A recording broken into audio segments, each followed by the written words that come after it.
years, one of the biggest tasks will be to make analytical and biological and laboratory technology fit for a network in the future. And here at ACMA, a group of companies and institutions present solutions that can already be implemented today. Hello, Mr. Dr. Simon Bongert, and thank you for your time for our interview. Could you say hello to our audience in China? Yeah, thank you, and hello, audience in China. And I have a lot of questions for you today. And the first question is, could you tell us more about Lab Forward? Yeah, sure. Thank you very much.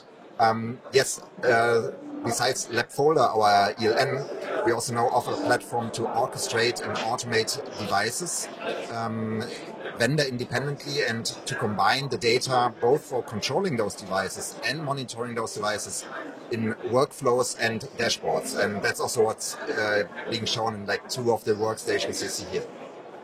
Cool. And what are the biggest and typical challenges on the user side when it comes to digitizing laboratories?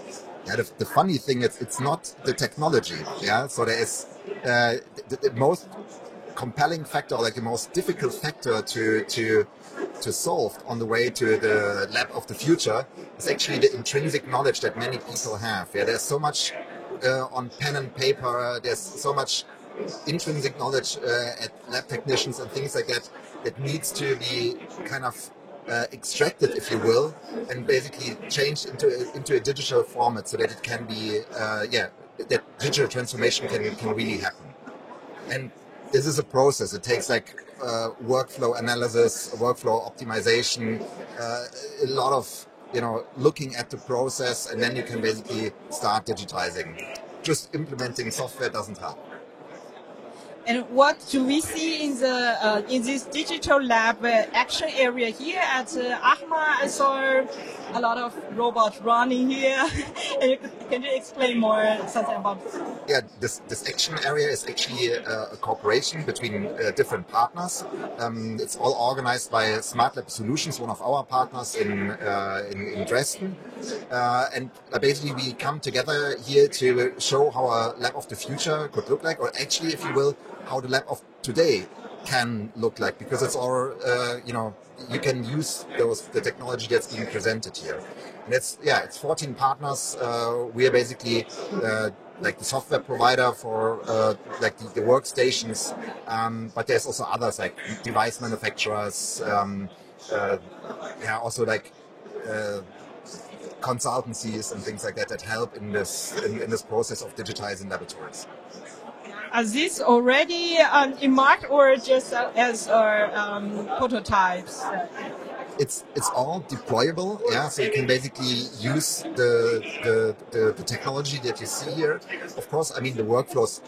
It's for showcases to show like robotics, to show virtual reality and things like that.